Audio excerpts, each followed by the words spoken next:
Hi hello friends, నమస్తే. అందరూ బాగున్నారా? Welcome to our YouTube channel. ఈరోజు మీకు స్వచ్ఛమైన నెయ్యి తయారీ చూపిస్తాను. ఆవు పాల మిగడతో అయినా చేసుకోవచ్చు, గేదె పాల మిగడతో అయినా చేసుకోవచ్చు. ఎలా చేసుకున్నా సరే మీకు ఎన్ని నెలలైనా సరే మంచి సువాసనతో కమ్మగా ఈ నెయ్యి ఉంటుంది. ఒకసారి నేను చెప్పే విధంగా నెయ్యిని ఎలా తయారు చేసుకోవాలో చూడండి. చాలా కమ్మగా ఉంటుంది నెయ్యి. ముందుగా మనం పాలను తీసుకోవాలి. పాలను వెడల్పుగా ఉన్న పాత్రలో తీసుకుంటే మనం మరగబెట్టిన తర్వాత మిగడ కూడా చాలా ఎక్కువగా వస్తుంది. నేను చూపించే విధంగా 3 పొంగులు వచ్చే విధంగా పాలను మరగబెట్టుకోవాలి. సిమ్లో పెట్టి ఒక 10 మినిట్స్ వరకు కూడా పాలను మరగబెట్టుకోవాలి. ఆ పాలు చల్లారాక ఫ్రిడ్జ్లో పెట్టుకొని బయటికి తీయాలి. బయటికి తీసాక ఈ విధంగా మిగడ తయారవుతుంది. ఆ మిగడని తీసుకొని జాలి గరిటతో తీసుకొని ఒక డబ్బాలో వేసుకోవాలి. ఈ విధంగా తీసి మిగడని నేను 15 రోజులకి అయిన మిగడని మీకు చూపిస్తున్నాను. మీరు 1 మంత్ వరకు కూడా ఉంచుకోవచ్చు. డీప్ ఫ్రిడ్జ్లో ఉంచుకుంటే మిగడ ఫ్రెష్గా చక్కగా ఉంటుంది. బయట ఉంచితే మాత్రం 1 వీక్ వరకే ఉంటుంది. నేను తీసుకొని ఉంచిన మిగడని మిక్సీ జార్లో వేసుకొని మనం ముందుగా ఐస్ క్యూబ్స్ని కూడా ఉంచుకోవాలి, లేదా కూల్ వాటర్నైనా ఉంచుకోవచ్చు ఫ్రిడ్జ్లో. ఈ మిగడని మిక్సీ జార్లో వేసుకొని అందులో కూల్ వాటర్ని వేసుకోవాలి. కూల్ వాటర్ వేసుకోవడం వల్ల మిక్సీ చేసాక వెన్న కూడా మనకి తొందరగా పైకి తేలుతుంది. ఈ విధంగా మిక్సీ చేసుకున్నాక మనం వేసుకున్న వాటర్ వేరేగా మిగడ వెన్నగా మారుతుంది. ఈ విధంగా ఈ వెన్నని వేరొక పాత్రలో నీళ్లు వేసుకొని ఆ పాత్రలో ఈ వెన్నని వేసుకోవాలి. ఈ విధంగా దీనిని 2-3 సార్లు వాటర్ చేంజ్ చేస్తూ బాగా కలుపుతూ పిసుకుతూ బాగా కడుక్కోవాలి. వాటర్ మొత్తం నీట్గా మంచిగా వచ్చేటట్టు చూసుకోవాలి. 2-3 సార్లు అయినా కడుక్కోవాలి. ఈ విధంగా కడుక్కోవడం వల్ల మనం చేసే నెయ్యి చక్కగా కమ్మగా ఎన్ని రోజులైనా చక్కగా నిల్వ ఉంటుంది. ఈ విధంగా వాటర్ రావాలి.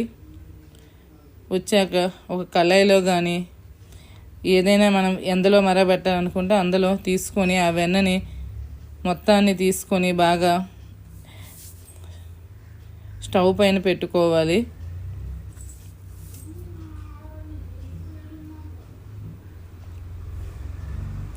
స్టవ్ పైన పెట్టుకొని హై ఫ్లేమ్లో మనం తీసుకున్న వెన్న మొత్తం కరిగే వరకు హై ఫ్లేమ్లో పెట్టుకొని కలుపుతూ ఉండాలి.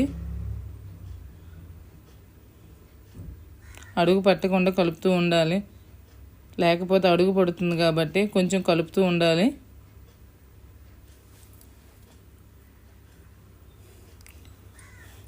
వెన్న మొత్తం కరిగాక ఇలా తయారవుతుంది. ఆ తర్వాత మీడియం టు హై ఫ్లేమ్లో పెడుతూ ఇలా మరగబెట్టుకోవాలి. అప్పుడప్పుడు కలుపుతూ ఉండాలి, లేదంటే అడుగు పడుతుంది.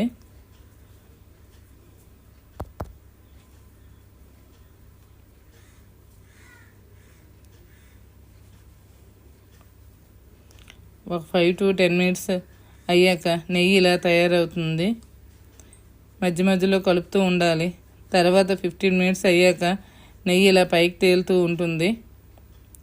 మరొక 10 మినిట్స్ నెయ్యి ఇలా మరగబెట్టుకుంటే ఇలా తయారవుతుంది.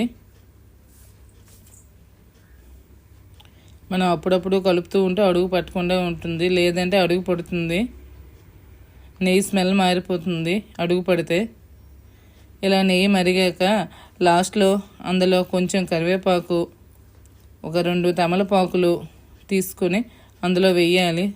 స్మెల్ గురించి ఈ 2 వేస్తే నెయ్యి స్మెల్ కూడా చాలా బాగుంటుంది. ఆ ఆకులు కొంచెం మాడే వరకు నెయ్యిని మరగబెట్టుకోవాలి.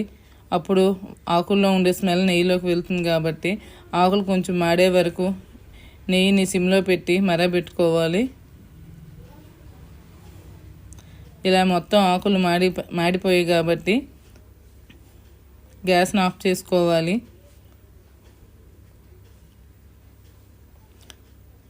తర్వాత నెయ్యిని ఈ విధంగా జల్లెడతో వడకట్టుకోవాలి.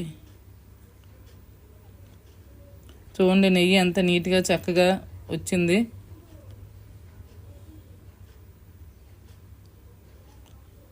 ఇలా చేసి చూడండి.